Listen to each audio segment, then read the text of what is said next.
दोस्तों आज आपको हम बताने वाले केंद्र सरकार की तरफ से सभी पेंशन लाभार्थियों के लिए एक बड़ी अपडेट आ गई है। 12 अगस्त से पेंशन पे 6 बड़े बदलाव होने जा रहे हैं। ये बदलाव पूरे भारत में आप लोग को देखने को मिलेगा, चाहे आप लोग की वृद्धा पेंशन हो, विधवा पेंशन हो या आप लोग की विकलांग पेंशन हो। दोस्तों क्या असर आप लोग को देखने को मिलेगा, कौन कौन से 6 बड़े बदलाव होने जा रहे हैं और दोस्तों किन लाभार्थियों की पेंशन बंद होगी अगर ये नियम ना मानेंगे तो। दोस्तों इस सभी जानकारी आप लोग को इस वीडियो में बताने वाला हूं। अगर आप लोग चैनल पर भी सब्सक्राइब जरूर कर लेना है और आप लोग को बेल आइकन का भी प्रेस कर लेना है। चलिए दोस्तों स्टार्ट करते हैं। सबसे पहले दोस्तों जो अपडेट आई है 7 अगस्त की है। यहाँ पर बताया गया है कि 12 अगस्त से पेंशन के 6 नियम लागू होंगे। वृद्ध, विधवा और विकलांग पर यह असर देखने को मिलेगा। सभी पेंशनर्स को जानना बहुत ही जरूरी है। दोस्तों भारत में पेंशन योजनाएं सामाजिक सुरक्षा का अहम हिस्सा है, जिनका उद्देश्य है कि बुजुर्ग, विधवा और विकलांग नागरिक को आर्थिक सहारा देना है। वर्षों से देश में अलग अलग राज्यों और दोस्तों योजनाओं के तहत पेंशन राशि, पात्रता और प्रक्रियाओं में बदलाव होते आए हैं। इन योजनाओं की मदद से लाखों बुजुर्ग, असहाय महिलाएं एवं दिव्यांग नागरिक अपनी रोजमर्रा की जो शर्तें हैं वो पूरी कर पाते हैं। 2025 में केंद्र और राज्य सरकारों को मिलकर यूनिफाइड पेंशन स्कीम के तहत कुछ बड़े बदलाव किए हैं, जो 12 अगस्त 2025 से पूरे देश में लागू होंगे। खासकर वृद्ध, विधवा और विकलांग पेंशनर्स के लिए ये नियम जानना बहुत ही बेहद ज़रूरी है, ताकि वे लाभ से वंचित ना रहें। अब इन नई व्यवस्थाओं से सभी पेंशनर्स को एक पारदर्शी, सरलीकृत डिजिटल प्रणाली के तहत लाभ मिलेगा, जिससे कोई भी पात्र नागरिक पीछे नहीं छूटेगा। दोस्तों पेंशन मुख्य बदलाव क्या क्या होने वाले हैं, यानी यूनिफाइड पेंशन स्कीम के तहत अब दोस्तों वृद्धावस्था, विधवा और विकलांग पेंशन की जो व्यवस्था है पूरी तरह से एकीकृत कर दी गई है। इससे पहले जहां राज्य योजनाओं के हिसाब से पेंशन राशि और प्रक्रिया अलग अलग थी, अब पूरे देश में समान नियम लागू होंगे। अब पेंशन के 6 नियम और नियमों में सबसे बड़ी महत्वपूर्ण दोस्तों सभी जो पात्र लाभार्थी हैं उनको अब न्यूनतम 5,000 रुपये महीना अब पेंशन मिलेगी। यह व्यवस्था केंद्र सरकार के निर्देश पर लागू होगी। राज्यों की अधिकतम राशि तय करने के अधिकार होगा, लेकिन यह जो राशि है 5,000 से कम नहीं की जा सकती है। दोस्तों अब आप लोग को जो पेंशन है 5,000 रुपये महीना दिया जाएगा और 5,000 रुपये से अब कम नहीं की जाएगी।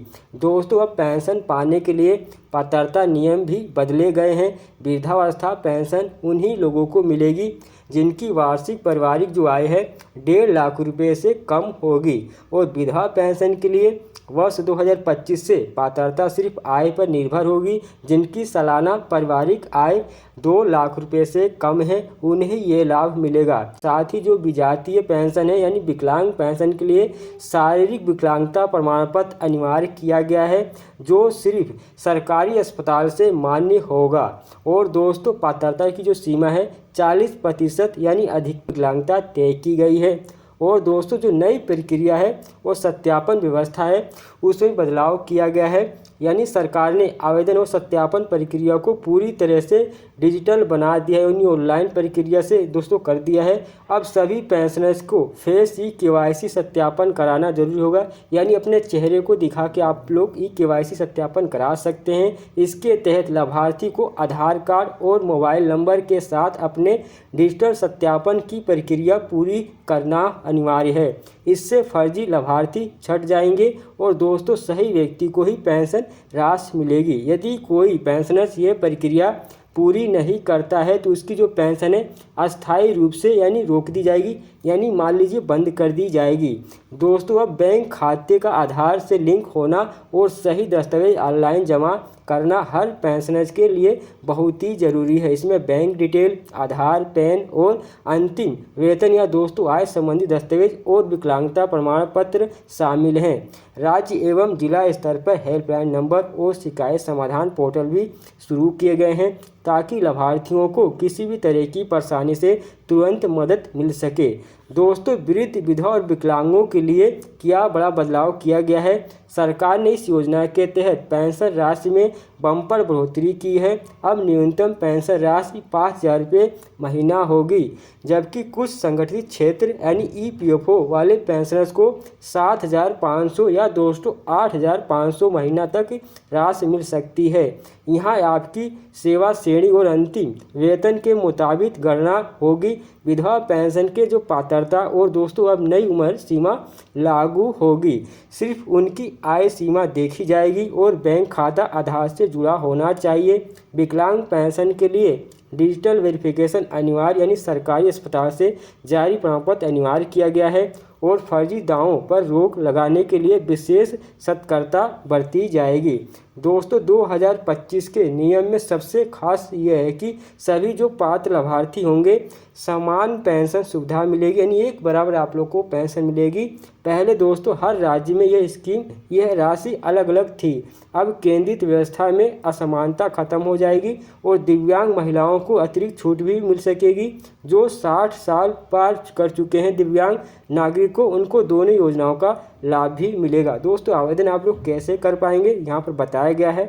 यूनिफाइड पेंशन स्कीम के लिए आवेदन प्रक्रिया पूरी तरह से ऑनलाइन कर दी गई है। राज्य या केंद्र सरकार की ऑफिशियल वेबसाइट पोर्टल के माध्यम से बैंक की डिटेल, आखिरी वेतन या आय प्रमाण पत्र, आप लोग को आधार, पैन की जानकारी और जरूरी दस्तावेज हैं वो अपलोड कर आवेदन कर सकते हैं। आवेदन के सत्यापन के बाद नियमित तौर पर आप लोग को हर महीने ये राशि लाभार्थी के बैंक खाते में भेज दी जाएगी। अगर आप लोग को कोई समस्या आती है तो सपोर्ट के लिए हेल्पलाइन नंबर, ईमेल की सुविधा भी दी गई है, जिस पर संपर्क करके आप लोग समाधान पा सकते हैं। दोस्तों निष्कर्ष आप लोग को क्या देखने को मिलेगा, यानी पेंशन नियम 2025 से 12 अगस्त के बाद करोड़ों वृद्ध, विधवा और विकलांग नागरिक को अधिक सहायता और सुरक्षा मिलेगी। सरकार ने पात्रता राशि प्रक्रिया में बड़े बदलाव कर यानी व्यवस्था को आसान, पारदर्शी और सुरक्षित बना दिया है। अब कोई भी पात्र लाभार्थी अपने हक से वंचित नहीं रहेगा, बशर्ते नए नियम का पालन किया जाए। यानी यूनिफाइड पेंशन स्कीम सामाजिक सुरक्षा के क्षेत्र में एक मजबूत कदम साबित होगी। दोस्तों आई होप अगर आप लोग को हमारी जानकारी पसंद आई होगी तो वीडियो को दोस्तों लाइक और शेयर भी जरूर करना, और दोस्तों आप लोग को लाइक करते समय एक हाइप का ऑप्शन आता है, हाइप भी जरूर करते हैं। दोस्तों मिलते हैं नए वीडियो में, बाय।